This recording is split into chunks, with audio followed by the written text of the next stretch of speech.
नमस्कार दोस्तों, स्वागत है आपका फ्यूचर कोचिंग की ऑनलाइन क्लासेस में।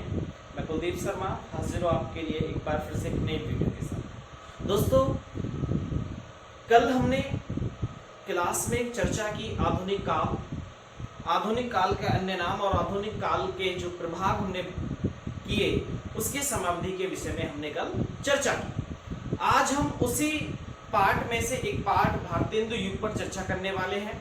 उससे पहले आपसे रिक्वेस्ट है कि चैनल को लाइक, सब्सक्राइब और शेयर अवश्य करें। और दोस्तों, जैसा कि मैंने कल आपसे प्रश्न पूछा था उसी तरह से, क्योंकि उसके जवाब कमेंट बॉक्स में सभी ने सही जवाब दिए थे, क्योंकि छत्रसाल दशक किसकी रचना है, अधिकतर बच्चों ने कमेंट बॉक्स में जवाब दिए महाकवि भूषण। सही जवाब देने के लिए आपका बहुत बहुत आभार, क्योंकि मुझे लगा है कि आप शायद पढ़ भी रहे हैं, लॉकडाउन है तो ये नहीं कि आप घर पे बैठे ही हैं। और खास बात यह है कि ऐसे ही मैं रोजाना आपको एक प्रश्न दिया करूंगा, आप कमेंट बॉक्स में उसका जवाब अवश्य दें दोस्तों। तो आज के लिए जो प्रश्न है पिछली क्लास में आपको पढ़ा चुके हैं, तो जो आज के लिए प्रश्न है आप उसे ध्यान से देखें। कवि बिहारी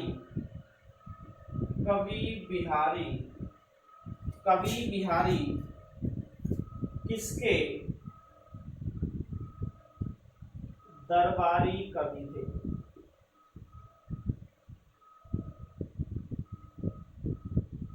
कवि बिहारी किसके दरबारी कवि थे? आपको बस इतना कमेंट बॉक्स में बताना है कि इसका जवाब क्या होगा दोस्तों, इसका जवाब क्या होगा।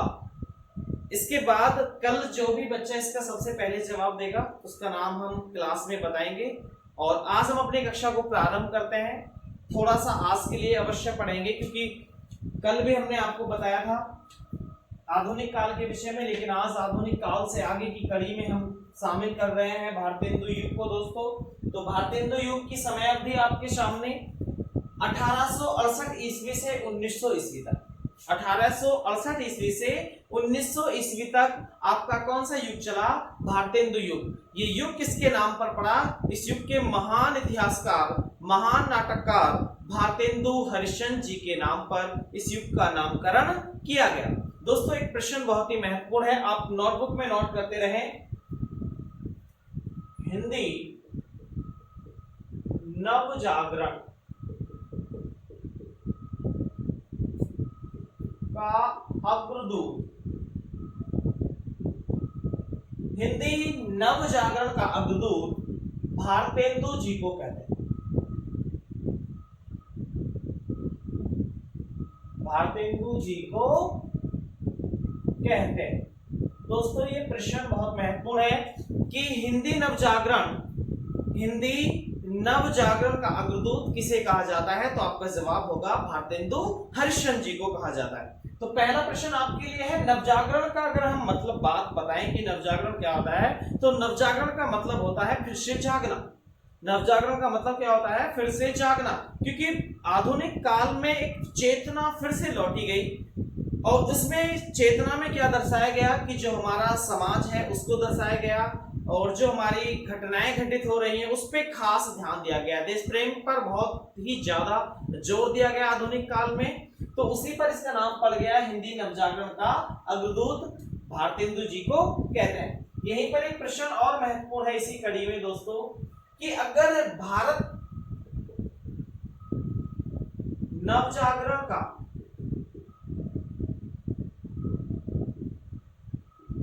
अग्रदूत, अगर भारत नवजागरण का अग्रदूत पूछे कि भारत नवजागरण का अग्रदूत किसे कहते हैं, तो दोस्तों राजा राम मोहन राय। बहुत महत्वपूर्ण प्रश्न आपके लिए बता रहा हूं। अगर भारत में इतिहास में पढ़ रहे हैं, आप हिस्ट्री पढ़ रहे हैं, तब आपको ध्यान देना है कि भारत में नवजागरण का अग्रदूत किसे कहेंगे? राजा राममोहन राय को कहेंगे। लेकिन अगर हिंदी में पूछा जाए कि हिंदी में नवजागरण का अग्रदूत किसे कहते हैं, तब आपका जवाब क्या होगा? भारतेंदु हरिश्चंद्र होगा दोस्तों। और राजा राममोहन राय से आपके लिए एक और प्रश्न मैं बता दूं कि राजा राममोहन राय ने किसकी स्थापना की थी? ब्रह्म समाज की स्थापना की थी। किसकी स्थापना? ब्रह्म समाज की स्थापना की थी 1828 ईस्वी में। और ब्रह्म समाज एक क्या था? धार्मिक आंदोलन था दोस्तों। क्या था? धार्मिक आंदोलन था। ब्रह्म समाज क्या था? एक धार्मिक आंदोलन था। और आपको पता होगा कि जो हमारे राजा राम मोहन राय हैं, इन्होंने सती प्रथा, बाल विवाह आदि के लिए बहुत ही सराहनीय कार्य करे हैं, क्योंकि इन्होंने सती प्रथा को समाप्त कर दिया, बाल विवाह को समाप्त कर दिया। इसी वजह से यहाँ पर ब्रह्म समाज एक धार्मिक आंदोलन के रूप में विख्यात हो गया। तो ये प्रश्न भी आपको समझना होगा कि हिंदी नवजागरण का अग्रदूत भारतेंदु जी के कहते हैं। भारत नवजागरण का अग्रदूत राजा राममोहन राय। ब्रह्म समाज की स्थापना 1828 ईस्वी में, और ये एक धार्मिक आंदोलन के तौर पर विख्यात है। दोस्तों ये 3 प्रश्न हैं जो एक दूसरे से जुड़े हैं। पहला, अगर हिंदी का नवजागरण का अग्रदूत कहें तो भारतेंदु हरिश्चंद्र, भारत के नवजागरण का अग्रदूत कहें तो राजा राममोहन राय। और अगर बात करें कि विश्व में नवजागरण का अग्रदूत कौन है, दोस्तों ये भी महत्वपूर्ण प्रश्न बनने वाला है कि विश्व में नवजागरण का अग्रदूत, ये प्रश्न भी आप थोड़ा ध्यान से रखेंगे। विश्व में नवजागरण का अग्रदूत, विश्व में नवजागरण का अग्रदूत किसे कहते हैं दोस्तों? दांते को कहते हैं। दोस्तों किसको कहते हैं? एक महान इतिहासकार हुए हैं दांते, और ये कहां के निवासी हैं? इटली के निवासी हैं। इटली से पुनर्जागरण या नवजागरण की प्रारंभता मानी गई है। तो दोस्तों ध्यान रखना है, 3 नाम आपको मिलेंगे। भारतेंदु हरिश्चंद्र हिंदी के नवजागरण, भारत का नवजागरण राजा राममोहन राय, और विश्व का नवजागरण महाकवि दांते या एक इतिहासकार के तौर पे भी इनका नाम लिया जाता है। तो ये 3 प्रश्न आपके लिए बहुत ही महत्वपूर्ण है। भारतेंदु युग की समयावधि आपको याद रहनी चाहिए। 1868 ईस्वी से 1900 ईस्वी तक आपका क्या चला है? भारतेंदु युग चला है। तो हम भारतेंदु युग के विषय में थोड़ा विस्तृत तरीके से पढ़ते हैं दोस्तों। तो जो भारतेंदु युग है आपका, भारतेंदु युग की समयावधि 1868 से 1900। अब हम यहां पर पढ़ने वाले हैं भारतेंदु युग में।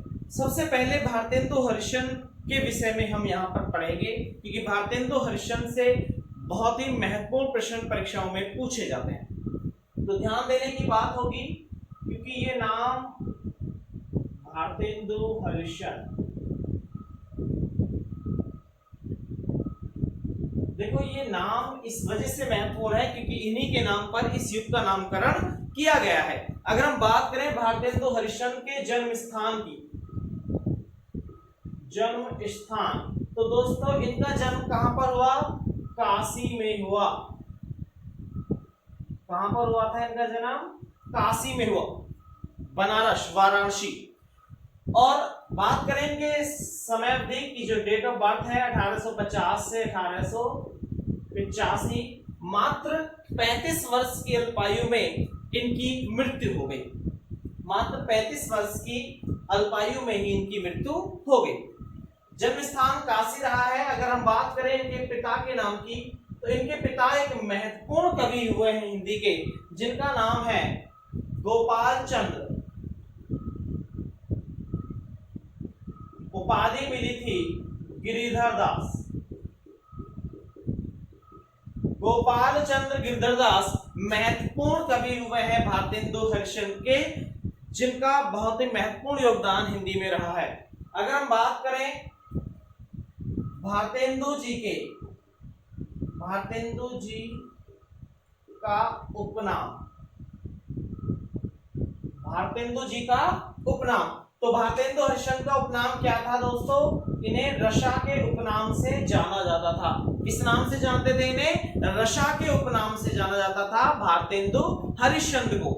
अगर हम एक और महत्वपूर्ण प्रश्न की बात करते हैं, क्योंकि वो भी परीक्षाओं में बहुत बार पूछा जा चुका है कि भारतेंदु हरिश्चंद्र को भारतेंदु की उपाधि किसने दी? भारतेंदु हरिश्चंद्र को भारतेंदु की उपाधि किसने दी? तो दोस्तों भारतेंदु की उपाधि किसने दी? जो इन्हें उपाधि मिली थी, उपाधि, मूल नाम इनका हरिश्चंद्र बाबू था, उपाधि मिली थी इन्हें भारतेंदु की, और ये उपाधि से इन्हें किसने प्रदान की? काशी के विद्वानों ने। ये भी प्रश्न परीक्षा में आ जाता है कि भारतेंदु हरिश्चंद्र को भारतेंदु की उपाधि किसने दी? तो काशी के विद्वानों ने इन्हें भारतेंदु की उपाधि दी। इसको हरिश्चंद्र बाबू को नाम पड़ गया फिर इनका भारतेंदु हरिश्चंद्र। तो दोस्तों भारतेंदु हरिश्चंद्र से जुड़ी हुई ये बातें आपको याद रखनी है कि भारतेंदु हरिश्चंद्र का जन्म काशी, मात्र 35 वर्ष की अल्पायु में इनका निधन हुआ। 1850 में जन्मे और 1885 में मृत्यु हो गई। पिता का नाम गोपाल चंद्र गिरधरदास जो एक महत्वपूर्ण कवि हुए हैं। इनका उपनाम अगर हम बात करें तो रसा के उपनाम से ये जाने जाते थे। और उपाधि की हम अगर बात करें जो इन्हें भारतेंदु की उपाधि प्राप्त हुई है, ये काशी के विद्वानों द्वारा इन्हें प्रदान की गई। तो दोस्तों ये महत्वपूर्ण प्रश्न भारतेंदु हरिश्चंद्र से जुड़े हुए हैं। आपको इस युग की समय सीमा के साथ साथ भारतेंदु हरिश्चंद्र के विषय में भी जानकारी मिल गई होगी। अभी आगे बात करते हैं। इसके आगे जो महत्वपूर्ण प्रश्न है परीक्षाओं में आए, केवल उन्हीं की चर्चा करते हैं। भारतेंदु हरिश्चंद्र से जुड़ा एक प्रश्न ये भी है कि अगर परीक्षा में आए कि हिंदी साहित्य का पितामह, हिंदी साहित्य का पितामह किसे कहते हैं? तो दोस्तों जवाब होगा भारतेंदु जी। अगर ये प्रश्न आता है कि हिंदी साहित्य का पितामह किसे कहा जाता है, तो भारतेंदु हरिश्चंद्र को हिंदी साहित्य का पितामह कहा जाता है। दोस्तों एक और महत्वपूर्ण प्रश्न है, हिंदी गद्य के प्रवर्तक, हिंदी गद्य का प्रवर्तक किसे कहा जाता है? हिंदी गद्य का प्रवर्तक किसे कहा जाता है? तो यहां भी आपका नाम भारतेंदु हरिश्चंद्र ही होगा।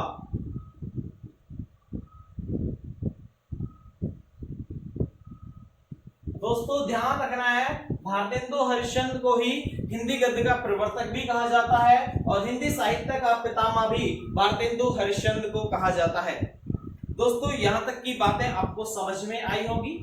अब आगे हम चर्चा करते हैं कि भारतेंदु युग में भारतेंदु मंडली नाम से एक कवियों का संकलन किया गया, एक कवियों का समूह बनाया गया, जिसको नाम दे दिया गया भारतेंदु मंडली या भारतेंदु मंडल के नाम से वो मंडली प्रसिद्ध हुई।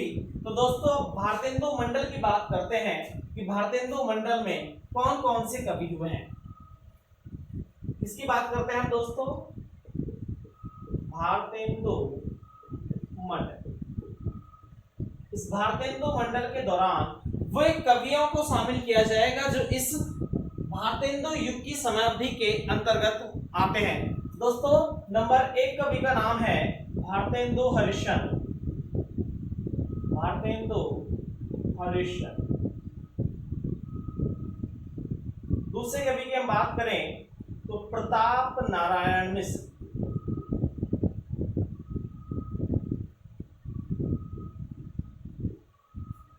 तीसरे कवि की हम बात करें बाल कृष्ण भट्ट,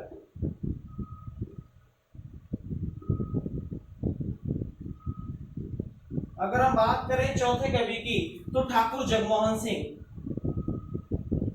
ठाकुर जगमोहन सिंह। अगर हम बात करें अगले कवि की बात तो सुधाकर द्विवेदी, सुधाकर द्विवेदी। अगर हम बात करें छठे कवि की तो अंबिका दत्त व्यास, अंबिका दत्त व्यास। दोस्तों एक और कवि की बात करते हैं, सातवें कवि की बात करते हैं राधा चरण गोस्वामी, राधा चरण गोस्वामी। दोस्तों ये 7 कवि भारतेंदु मंडल में शामिल हैं और सातों के सातों कवियों के विषय में हम आपको विस्तृत चर्चा के साथ पढ़ाएंगे। लेकिन ध्यान देना है कि जो महत्वपूर्ण कवि हैं भारतेंदु हरिश्चंद्र, प्रताप नारायण मिश्र, बालकृष्ण भट्ट, ठाकुर जगमोहन सिंह, सुधाकर द्विवेदी, अंबिका दत्त व्यास और राधा चरण गोस्वामी सभी महत्वपूर्ण श्रेणी में आते हैं। लेकिन यहाँ भारतेंदु हरिश्चंद्र के विषय में सर्वप्रथम पढ़ेंगे क्योंकि युग के प्रवर्तक ही इन्हीं को माना गया है। तो दोस्तों याद करें आप, क्योंकि एक बार परीक्षा में आया था कि बताइए कौन सा कवि भारतेंदु मंडल में शामिल नहीं था, तब आपको इनके नाम याद होने चाहिए, अन्यथा आपका प्रश्न गलत हो सकता है दोस्तों। तो भारतेंदु हरिश्चंद्र के विषय में हम पढ़ेंगे इनकी रचनाओं के विषय में पढ़ेंगे। तो आप इसे कॉपी में नोट कर सकते हैं दोस्तों।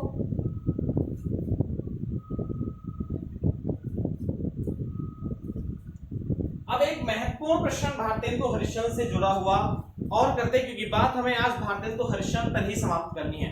तो भारतेंदु हरिश्चंद्र ने देखो एक बहुत ही महत्वपूर्ण बात करते हैं कि भारतेंदु जी ने, मैं शॉर्ट में नाम लिख देता हूं, भारतेंदु जी ने सन 1873 ईस्वी, कौन सी ईस्वी में? 1873 ईस्वी में एक समाज की स्थापना की जिसका नाम था तदीय समाज।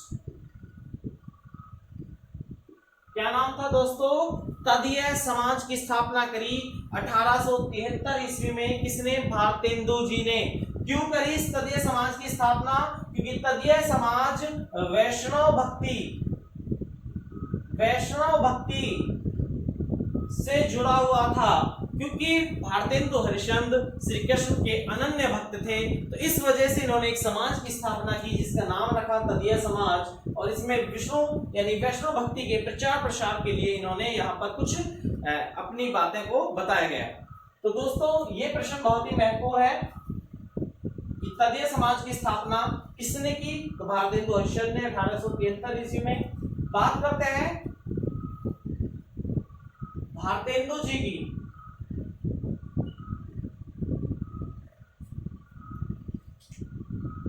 प्रमुख पत्रिका। दोस्तों ये भी एक महत्वपूर्ण प्रश्न है।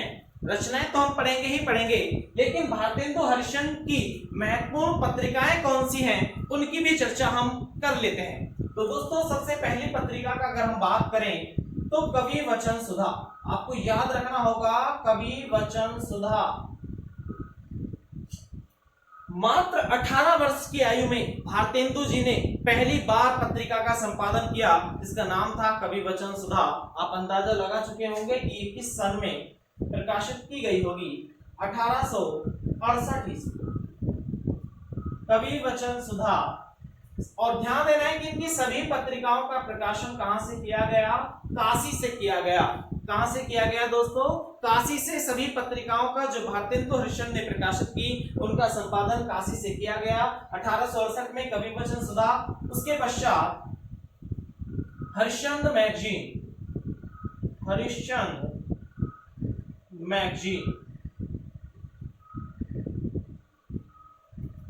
जिसका प्रकाशन 1873 ईस्वी में काशी से किया गया। और एक बात और याद रखना है दोस्तों कि ये जो पत्रिकाएं हैं वो मासिक पत्रिकाएं हैं।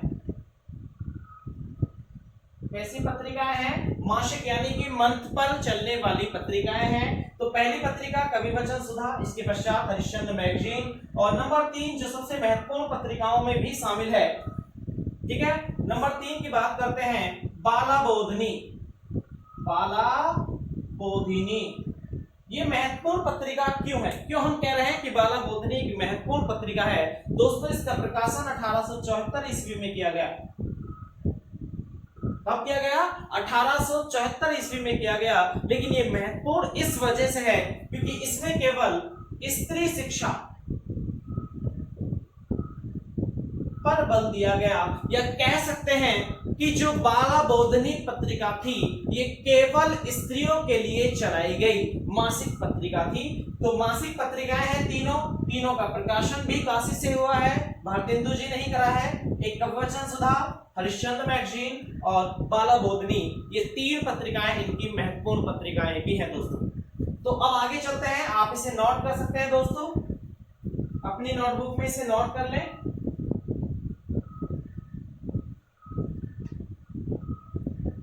आगे चलते हैं, भारतेंदु जी की कुछ प्रमुख रचनाओं पे नजर डालते हैं जो परीक्षाओं के लिए बहुत महत्वपूर्ण हो सकती हैं। तो भारतेंदु हरिश्चंद्र की महत्वपूर्ण रचनाओं की बात कर लेते हैं। जो भारतेंदु हरिश्चंद्र है उनकी महत्वपूर्ण रचनाएं, तो यहां पर लिखें भारतेंदु जी की प्रमुख रचना है। भारतेंदु जी की प्रमुख रचनाओं पर हम चर्चा करने वाले हैं। आपको एक बात बता दें कि जो नाटक लिखने का कार्य प्रारंभ हुआ वो आधुनिक काल में से ही माना जाता है। हालांकि उससे पहले भी नाटक लिखे गए हैं, लेकिन मुख्य तौर से भारतेंदु जी को प्रमुख नाटककार के तौर पर देखा जाता है। तो आज हम सबसे पहले रचनाओं में हम भारतेंदु जी के द्वारा लिखित नाटक के विषय में बात करते हैं। जो इन्होंने नाटक लिखे हैं उन नाटकों के विषय में हम बात करते हैं। तो भारतेंदु जी ने 2 प्रकार के नाटक लिखे। कितने प्रकार के नाटक लिखे हैं दोस्तों? 2 प्रकार के नाटक लिखे हैं, जिनमें आपके एक तो होंगे मौलिक नाटक और एक आपके लिखे गए हैं अनूदित नाटक। एक तो आपके मौलिक नाटक लिखे गए हैं, एक अनूदित है। अब समझ रहे होंगे बच्चे कि सर ये मौलिक और अनूदित क्या है? तो जो ये अनूदित नाटक है ये ट्रांसलेशन है किसी भी नाटक का। जैसे कोई अंग्रेजी से, कोई संस्कृत, कोई बंगाली भाषा का नाटक था, उसका अनुवाद इन्होंने हिंदी में करा है नाम बदल करके। और मौलिक नाटक वो है जो इन्होंने स्वतंत्र रूप से अपने दिमाग की सोच से लिखे गए। तो 2 प्रकार के नाटक हैं, मौलिक और अनूदित। दोस्तों यहां से प्रश्न परीक्षाओं में अवश्य पूछे जाते हैं, तो आपको याद रखना है। पहले जो मौलिक नाटक है उसकी बात करते हैं, वैदिकी हिंसा न भवति। पहला इनका महत्वपूर्ण नाटक है वैदिकी हिंसा न भवति। दूसरा महत्वपूर्ण नाटक है इनका नील देवी। नंबर 3 भारत दुर्दशा।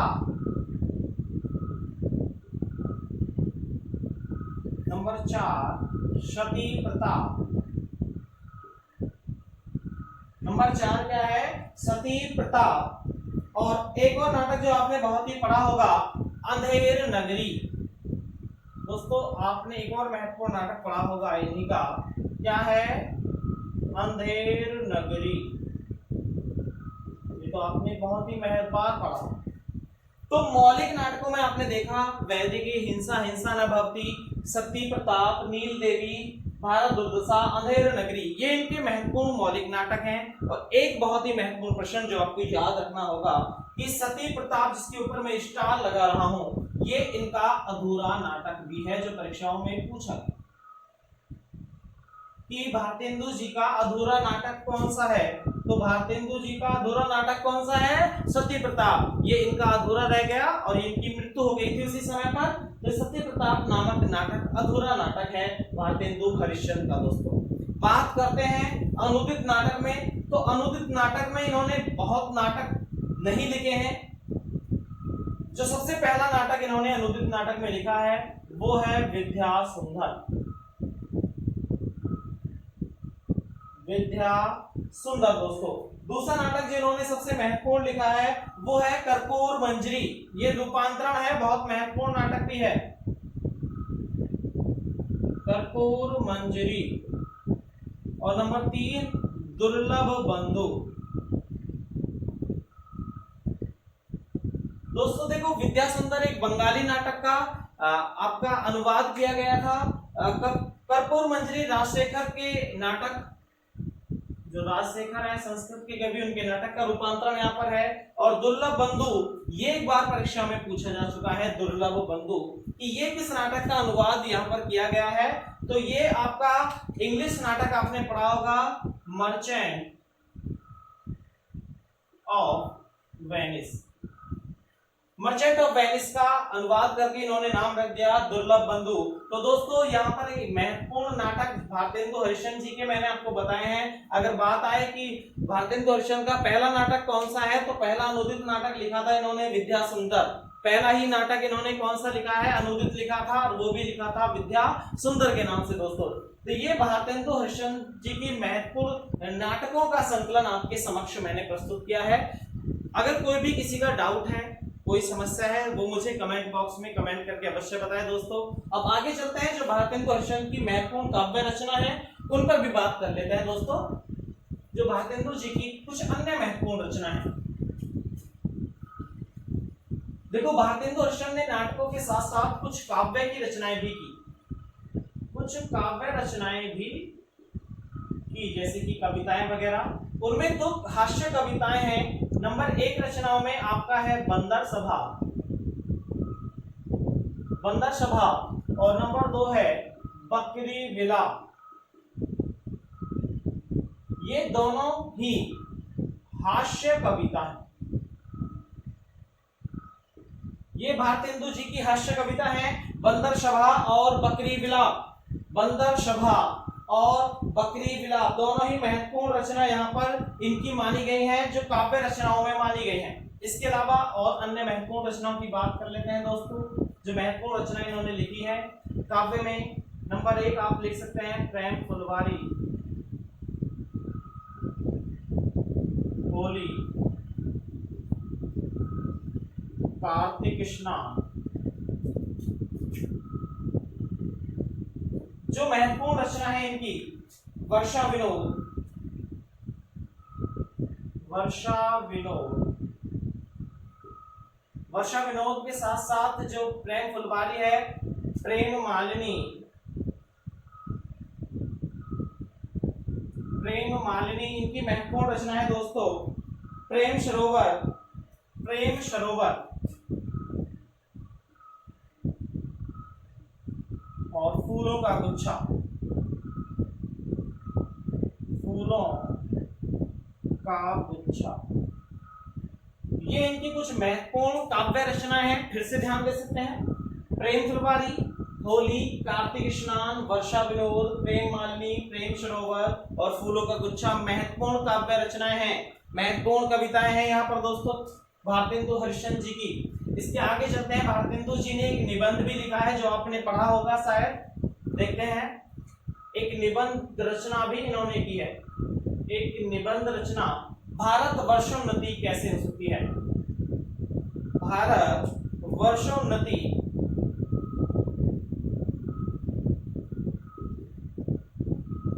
कैसे हो सकती है, ये इनका एक निबंध है, भारत वर्षोन्नति कैसे हो सकती है। इन्होंने एक निबंध संग्रह भी लिखा है दोस्तों। महत्वपूर्ण रचनाओं में इनकी ये रचना मानी जाती है।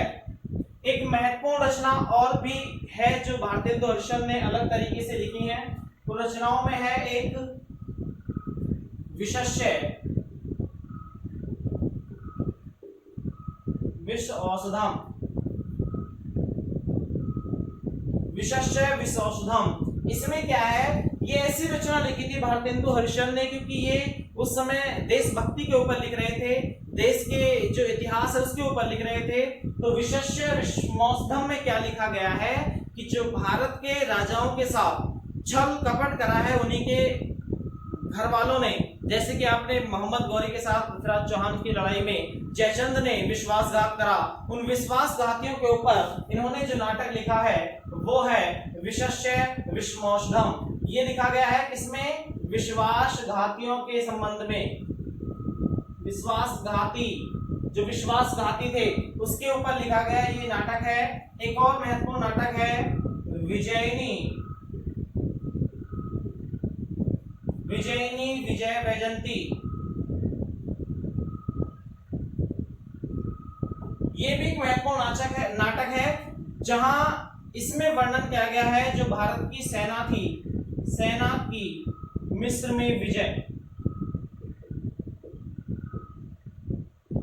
एक युद्ध में शामिल होने के लिए हमारी सेना मिस्र गई थी और वहां विजय प्राप्त की, उसके ऊपर लिखा था विजयिनी विजय वैजंती। तो ये भारतेंदु हरिश्चंद्र की महत्वपूर्ण रचनाओं को आपको मैंने बता दिया। तो जो भी महत्वपूर्ण रचनाएं हमने सभी को शामिल किया है यहाँ पर। आप अच्छी तरह से रचनाओं का एक बार फिर से रिवीजन करें, क्योंकि कल की कक्षाओं में फिर आपको एक प्रश्न दिया जाएगा इन्हीं रचनाओं में से, ठीक है। तो आपको आज की क्लास कैसी लगी कमेंट करके अवश्य बताएं, और अगर कुछ भी प्रॉब्लम है तो कमेंट बॉक्स में साफ लिख दिया करें कि सर ये दिक्कत है, ठीक है ना। तो आप मुझे बता सकते हैं कमेंट बॉक्स में कमेंट करके। दोस्तों आज की क्लास का यहीं पर समापन करते हैं, कल फिर एक नए कवि के साथ उदित होंगे, नई क्लास।